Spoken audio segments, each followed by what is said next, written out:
Hello welcome to law excellence.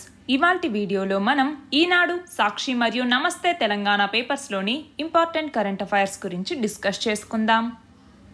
ఇవాల్టి మన first article వచ్చేసి అటవీ పరిరక్షణకి సంబంధించి. మన భూమి మీద అడవులు సుమారు 31% మేర విస్తరించి ఉన్నాయి. అందులో 20% ఒక్క రష్యాలోనే కనపడతాయి. 12% వనాలతో బ్రెజిల్ 2వ స్థానంలో ఉంది. అయితే ప్రపంచంలో సగానికి పైగా ఈ అడవులు అన్నటువంటివి రష్యా, బ్రెజిల్, కెనడా, అమెరికా మరియు చైనాల్లోనే ఉన్నాయి. అలా మన భూమి మీద 2% అడవుల వాటాతో భారత్ 10వ స్థానంలో ఉంది. ప్రపంచవ్యాప్తంగా ఉన్నటువంటి మొత్తం 1000 కోట్ల ఎకరాల అడవుల్లో 179 కోట్ల ఎకరాలు రక్షిత అడవులుగా ఉన్నాయి. అలాగే దక్షిణ అమెరికా ఖండంలో 31% రక్షిత అడవులు ఉన్నాయి. అంటే అధికంగా రక్షిత అడవులు ఎక్కడ ఉన్నాయి? దక్షిణ అమెరికాలో. అయితే ఐక్యరాజ్య సమితి వ్యూహాత్మక ప్రణాళికని అనుసరించి 2030 నాటికి అడవుల్ని మరొక 3% పెంచాలి. అలాగే మితిమీరినటువంటి మానవ కార్యకలాపాలని ఏవైతే అంటే వీటి వల్ల అడవులు అనేవి క్షీణిస్తూ ఉన్నాయో ఆ మితిమీరినటువంటి కార్యకలాపాలని అరికట్టాలి. మన ప్రపంచంలోని అడవులు వాతావరణం, నేల వీటిని బట్టి వివిధ రకాలుగా ఉద్భవించాయి. సమశీతోష్ణ మండల అడవుల కంటే ఉష్ణమండల అడవులే అత్యధిక జీవ వైవిధ్యాన్ని కలిగి ఉంటాయి. మొత్తం అడవుల్లో ఉష్ణమండల అడవులే 45%గా ఉన్నాయి. అలాగే భూమి మీద విస్తరించి ఉన్నటువంటి వివిధ రకాల అడవులు జీవ వైవిధ్యంలోకి వచ్చేసరికి వేటికి అవే విశిష్టమైనవిగా ఉంటాయి. అంటే మన అడవులు భూమి మీద సమస్త జంతుజాలానికి కావాల్సినటువంటి ఆ ఆమ్లజని ఏదైతే ఉంటుందో దాన్ని అందిస్తుంది. అయితే భూతాపాన్ని నిరోధించడానికి తోడ్పడుతూ ఉన్నాయి. వర్షాలు కురవటానికి, భూమిలోకి నీరు ఇంకటానికి, వరదల్ని నియంత్రించటానికి, సునామీలు, తుఫాన్ల తీవ్రతను తగ్గించటానికి వీటన్నింటికి కూడా అడవులు సహకరిస్తాయి. అయితే అడవులు అనేవి ఇప్పుడు క్షీణించి పలచబడిపోతూ ఉన్నాయి. దానికి కారణంగా కలప, వంట చెరుకు సేకరణ, కర్రబొగ్గు ఉత్పత్తి, కార్చిచ్చులు, పశువుల్ని ఇష్టం వచ్చినట్టుగా మేపటం వీటి వల్ల అడవులు అనేవి క్షీణించిపోతున్నాయి. అలాగే విస్తరిస్తున్నటువంటి వాణిజ్యం, అలాగే జీవనోపాధి వ్యవసాయం వీటి వల్ల కూడా అడవుల విస్తీర్ణం అనేది తగ్గిపోతూ వస్తోంది. అలాగే సహజ మానవ ప్రేరిత కార్చిచ్చులు, వాతావరణ అంశాలు ఇలాంటివన్నీ కూడా అడవుల యొక్క క్షీణతకి కారణాలుగా ఉంటూ ఉన్నాయి.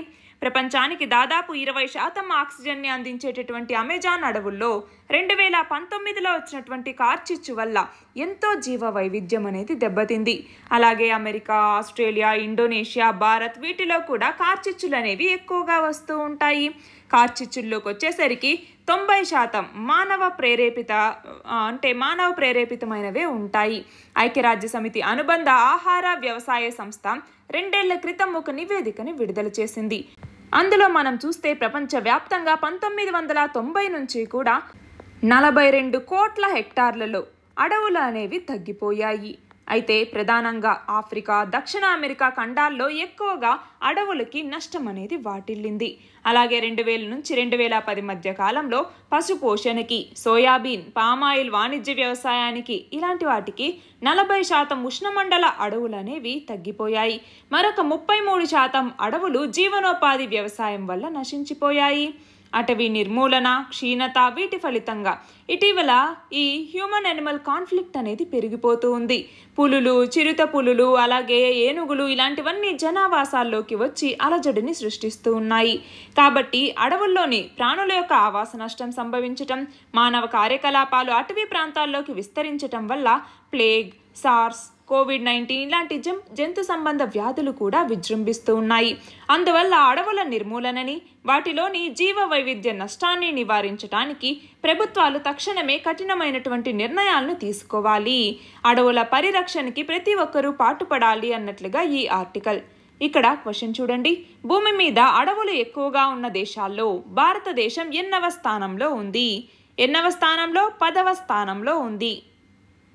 మన నెక్స్ట్ ఆర్టికల్ వచ్చేసి ఒమిక్రాన్కి చెందినటువంటి వేరియంట్ ఇప్పుడు చైనాలో ఎక్కువగా విజృంభిస్తుంది. దాంతో ఏం చేశారు? సడన్గా అక్కడ దాన్ని అరికట్టడం కోసం లాక్డౌన్తో పాటుగా కఠినమైనటువంటి ఆంక్షల్ని అమలు చేశారు. అయితే వాటిని ఇప్పటి వరకు కూడా సడలించలేదు. అయితే ఇలాంటి కఠినమైన ఆంక్షలతో షాంఘైలోని ప్రజలకి తినడానికి బియ్యం, అలాగే మనం చూస్తే ఈ మాంసం ఇలాంటివి ఏమీ లభించట్లేదు. మొదట్లో కొంతమందికి ప్రభుత్వం ఆహార పదార్థాలు పంపిణీ చేసినా అవి కొద్ది రోజులకు అయిపోయాయి. ఆ తర్వాత మళ్ళీ అధికార వర్గాలు వాళ్ళ వైపు చూడట్లేదు. కనీసం బయట నుంచి నిత్యావసరాలు తెచ్చుకోవటానికి కూడా అనుమతిని ఇవ్వటం లేదు. దానివల్ల ఆ నగరవాసులు ఆకలితో అల్లాడిపోతూ ఉన్నారు. తమ ఇళ్లలో ఆహారం కానీ మందులు కానీ ఇలాంటివి లేవు అన్నట్టుగా బాల్కనీల్లోకి వచ్చి మరీ బయటికి చెప్తూ ఉన్నారన్నమాట. అయితే కరోనా మహమ్మారి అన్నటువంటిది పూర్తిగా అంతం కాలేదు. దానివల్ల మనం చూస్తే కొత్త వేరియంట్స్ రూపంలో అది మన చుట్టూనే ఉంది అన్నట్టుగా మన ప్రధాని కూడా హెచ్చరించారు. దీని మీద పోరు ఏదైతే ఉందో దాన్ని ఆపకూడదు అన్నట్టుగా కూడా సూచించారు. ప్రస్తుతం చైనాలో ఉన్నటువంటి పరిస్థితుల దృష్ట్యా కోవిడ్ విషయంలో భారతదేశం కూడా అప్రమత్తంగా వ్యవహరించాల్సినటువంటి అవసరం ఉంది. ఇక్కడ క్వశ్చన్ చూడండి, ఒమిక్రాన్కి చెందిన ఏ రకం కరోనా వేరియంట్ చైనాలో ఎక్కువగా వ్యాప్తిలో ఉంది? ఏ రకం BA.2 అనేటటువంటి వేరియంట్ ప్రస్తుతం చైనాలో ఎక్కువగా వ్యాప్తిలో ఉంది? మన నెక్స్ట్ ఆర్టికల్ వచ్చేసి పాకిస్తాన్ ప్రధానమంత్రిగా షహబాజ్ షరీఫ్ ఎన్నికయ్యారు. పార్లమెంట్లో షరీఫ్కి 174 ఓట్లు రావటంతో ఇస్లామిక్ రిపబ్లిక్ ఆఫ్ పాకిస్తాన్కి ఆయనని ప్రధానిగా ప్రకటిస్తున్నట్టుగా అక్కడి స్పీకర్ అయినటువంటి అయాజ్ సిద్దికి తెలిపారు. డిప్యూటీ స్పీకర్ కాసిం సూరి పక్కకి తప్పుకోవటంతో సిద్దికి ఈ సభను నడిపించటం జరిగింది. ప్రధానిగా ఎన్నికయ్యేందుకు పాకిస్తాన్ పార్లమెంట్లో 172 ఓట్లు అవసరం. అలాంటిది ఈయనకి 174 ఓట్లు అనేవి రావటం జరిగింది. ఇక్కడ క్వశ్చన్ చూడండి, పాకిస్తాన్ 23వ ప్రధానమంత్రిగా ఎవరు ఎన్నికయ్యారు? ఎవరు? షహబాజ్ షరీఫ్. మన నెక్స్ట్ ఆర్టికల్ వచ్చేసి ప్రపంచంలో ఏ దేశంతో పోల్చి చూసినా కూడా మన భారతదేశంలో మహిళా ఉద్యోగుల భాగస్వామ్యం తక్కువగా ఉంది అన్నట్లుగా. ప్రపంచ బ్యాంకు లెక్కల ప్రకారం చూస్తే కోవిడ్కి ముందు 21% భాగస్వామ్యం అనేది ఉంటే ఇప్పుడు అది 16% తగ్గింది. అయితే ఉద్యోగంలోకి వచ్చేసరికి మహిళల భాగస్వామ్యంలోకి వచ్చేసరికి వర్గ అలాగే ప్రాంత తారతమ్యం అనేది లేకుండా రెండింటిలో ఒకే విధంగా ఉండటం, అలాగే గ్రామీణ ప్రాంతాల్లోకి వచ్చేసరికి ఈ పరిస్థితి కొంచెం మెరుగ్గా ఉంది అనేసి చెప్పచ్చు. పట్టణాల్లో అయితే ఉద్యోగుల పంతం పట్టింపు లేనట్టే ఉంటుంది. ఇక సంపన్న స్థాయిలోకి వచ్చేసరికి వివాహిత మహిళల్లో 6.5% మాత్రమే ఉద్యోగాలలో ఉంటూ ఉన్నారు. అవివాహిత మహిళల్లోకి వచ్చేసరికి 15%గా ఉంది. అయితే దీనికి సంబంధించి మనం చూస్తే ఒకటి, ప్రతిభావంతులైన అలాగే అవకాశాలు ఉన్నటువంటి మహిళలు ఉద్యోగాల్లోకి రావటం వల్ల మహిళా ఉద్యోగ భాగస్వామ్యంలో పెరుగుదల అనేటటువంటివి కనిపించవు. అంటే సాధారణ ఉద్యోగ రంగంలో మహిళలు ఎక్కువగా రావాలి. రెండవది, సంరక్షణ రంగంలో మౌలిక సదుపాయాల్ని నిర్మించటం, సంరక్షణ వీటి మీద ఆధారపడి మనం చూస్తే మన ఆర్థిక వ్యవస్థ నిలబడి ఉంది అన్నట్టుగా మనం చెప్పచ్చు. అలాగే విధాన నిర్ణయాలు కూడా స్త్రీ పురుష సమానత్వ కోణంలో జరగాలి. అంతేకాకుండా ఇంజనీరింగ్ విద్యలో ప్రస్తుతం ఉన్నటువంటి లింగ వ్యత్యాసాన్ని తగ్గించేలాగా ఒక సమానత్వ వారధిని నిర్మించాలి. అలాగే భద్రతకి ప్రాధాన్యం ఉండేలాగా పట్టణ ప్రాంత సదుపాయాల్ని వృద్ధి చేయటం, కార్యాలయాలు నగరానికి ఎక్కడో దూరంగా ఉండటం కాకుండా అంత దూరం వెళ్ళలేనటువంటి యువతులు తమలో ఎంత నైపుణ్యం ఉన్నా కూడా దగ్గరలో ఉన్నటువంటి ఉద్యోగాలకే ఎక్కువ మొగ్గు చూపుతారు. కాబట్టి శివార్ల ఉద్యోగ కేంద్రాలకి నైపుణ్యాల కొరత ఏర్పడటం కాకుండా అక్కడికి వెళ్ళలేనటువంటి మహిళల సామర్థ్యాలు తక్కువ ప్రతిఫలంతో వృధా అయ్యేటటువంటి అవకాశం అనేది ఉంది. ఇక ఉద్యోగాలకు అవసరమైనటువంటి డిజిటల్ శిక్షణని పొందేందుకు కూడా మహిళలకి భద్రమైనటువంటి వాతావరణాన్ని కల్పించాలి అన్నట్టుగా ఇక్కడ చెప్తూ ఉన్నారు. అంటే మన భారత మహిళలు ఎదుర్కొంటున్నటువంటి వ్యవస్థాగత సమస్యలు ఏవైతే ఉంటాయో వాటికి పరిష్కారాల్ని అన్వేషించి వాటి ద్వారా ఏమవుతుంది, అటు వాళ్ళ యొక్క ఆర్థిక పరిస్థితి మెరుగుపడుతుంది, మన యొక్క ఆర్థిక వ్యవస్థ కూడా మెరుగుపడుతుంది. ఇక్కడ క్వశ్చన్ చూడండి, ప్రధానమంత్రి కౌశల్ వికాస్ యోజన 3.0 దీనిని ఎప్పుడు ప్రారంభించారు? ఎప్పుడు? 2021 జనవరిలో దీనిని ప్రారంభించటం జరిగింది. Ministry of skill development and entrepreneurship అన్నటువంటిది దీనిని ప్రారంభించింది.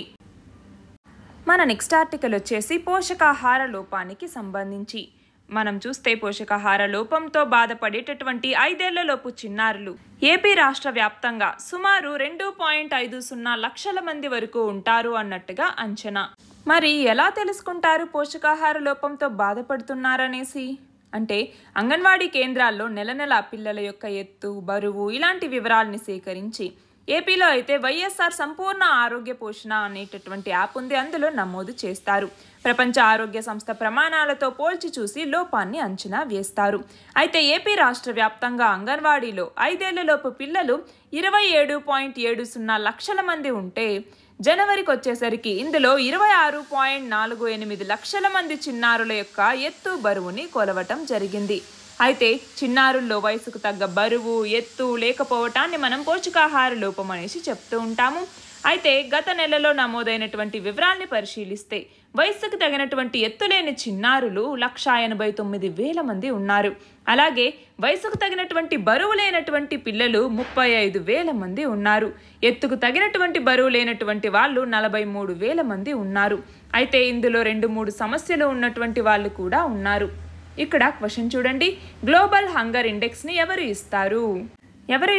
Concern world life and Welthungerhilfe అన్నటువంటిది ఈ గ్లోబల్ హంగర్ ఇండెక్స్ అన్నటువంటి దాన్ని పబ్లిష్ చేస్తుంది. ఇది యాన్యువల్ రిపోర్ట్ అన్నమాట. మన నెక్స్ట్ ఆర్టికల్ వచ్చేసి పుల్వామా దాడిలో నిందితుడు పాకిస్తాన్ జాతీయుడైనటువంటి మొహియుద్దీన్ ఔరంగజేబ్ అలంగీర్ని కేంద్ర ప్రభుత్వం ఉగ్రవాదిగా ప్రకటించింది. జమ్మూ కాశ్మీర్లోని పుల్వామాలో 2019 ఫిబ్రవరి 14న సిఆర్పిఎఫ్ సిబ్బంది వెళ్తున్నటువంటి బస్సుని ఉగ్రవాదులు పేల్చేసినటువంటి ఘటనలో మొత్తం 40 మంది జవాన్లు చనిపోయారు. అందులో భాగంగా ఇప్పుడు అలంగీర్ని ఉగ్రవాదిగా కేంద్ర ప్రభుత్వం ప్రకటించింది. ఇక్కడ క్వశ్చన్ చూడండి, కేంద్ర ప్రభుత్వం ఉగ్రవాదిగా ప్రకటించిన పుల్వామా దాడి నిందితుడు ఎవరు? మొహియుద్దీన్ ఔరంగజేబ్ అలంగీర్. మన నెక్స్ట్ ఆర్టికల్ వచ్చేసి మధ్య భారీ స్థాయి బ్యాంకింగేతర ఆర్థిక సంస్థలు అంటే ఎన్బిఎఫ్సిల కోసం నిర్దిష్ట సూత్రాలు, ప్రమాణాలు లాంటి ప్రక్రియల్ని ఆర్బీఐ విడుదల చేసింది. ఎన్బిఎఫ్సిలకి 2021 అక్టోబర్లో సవరించినటువంటి నియంత్రణల నిబంధనల్ని ఆర్బీఐ జారీ చేయటం జరిగింది. దాని కింద పై స్థాయి, మధ్యస్థాయి ఎన్బిఎఫ్సిలు మనం చూస్తే స్వతంత్ర కాంప్లయన్స్ విధానం, అలాగే ఒక చీఫ్ కాంప్లయన్స్ ఆఫీసర్ని కలిగి ఉండాలి. అలాగే కార్పొరేట్ పరిపాలనకి తోడుగా నిబంధనల్ని పాటించేలా చూడటంలో ఈ వ్యవస్థ కీలక పాత్ర పోషిస్తుంది. దీనికి అనుగుణంగా పై స్థాయి మరియు మధ్యస్థాయి ఎన్బిఎఫ్సిలకి కొన్ని సూత్రాలు, ప్రమాణాలు, ప్రక్రియల్ని తీసుకురావాలి అన్నట్టుగా నిర్ణయించటం జరిగింది. ఇక్కడ క్వశ్చన్ చూడండి, ఎన్బిఎఫ్సి 4 టైర్ స్ట్రక్చర్ గురించి తెలపండి. ఏంటి ఎన్బిఎఫ్సి 4 టైర్ స్ట్రక్చర్ అంటే ఇందులోకి వచ్చేసరికి మొత్తం 4 లేయర్డ్ స్ట్రక్చర్ అనేది ఉంటుంది. 1 base layer, 2 middle layer, 3 upper layer, 4వది టాప్ లేయర్ అనేసి. అందులో బేస్ లేయర్కి వచ్చేసరికి ఏంటి, ఏదైతే లోయర్ లేయర్లో ఉంటాయో ఎన్బిఎఫ్సిస్ వాటిని ఎన్బిఎఫ్సి బేస్ లేయర్ అనేసి పిలుస్తూ ఉంటాము. దీనికి ఎక్కువ రెగ్యులేటరీ ఇంటర్వెన్షన్ అనేది ఉండదన్నమాట. ఇక మిడిల్ లేయర్, ఏవైతే మిడిల్ లేయర్లో ఉన్నటువంటి ఎన్బిఎఫ్సిస్ ఉంటాయో వాటిని ఎన్బిఎఫ్సి మిడిల్ లేయర్ అనేసి పిలుస్తాము. అయితే బేస్ లేయర్ కన్నా వీటిలో కొంచెం రెగ్యులేటరీ రెజిమ్ అన్నటువంటిది కొంచెం స్ట్రిక్ట్గా ఉంటుంది. ఇక అప్పర్ లేయర్కి వచ్చేసరికి ఇందులో ఒక కొత్త రెగ్యులేటరీ సూపర్ స్ట్రక్చర్ అనేది ఉంటుంది. ఎన్బిఎఫ్సి అప్పర్ లేయర్ అనేసి పిలుస్తూ ఉంటాము. అంటే వీటిలోకి వచ్చేసరికి రిస్క్, అలాగే అంటే ఫినాన్షియల్ స్టెబిలిటీని ఇంపాక్ట్ చేసేటటువంటి అబిలిటీని ఈ ఎన్బిఎఫ్సిస్ కలిగి ఉంటాయి. ఇక టాప్ లేయర్కి వచ్చేసరికి ఐడియల్గా చెప్పాలంటే ఈ లేయర్ అన్నటువంటిది దాదాపు ఎంటీగా ఉంటుంది. అంటే ఈ ఎన్బిఎఫ్సిస్కి సంబంధించి అప్పర్ లేయర్లో ఉన్నవే ఎక్కువగా సిగ్నిఫికెంట్గా ఉంటాయి, అంటే ఎక్కువ రెగ్యులేషన్, సూపర్విజన్ అలా అనమాట.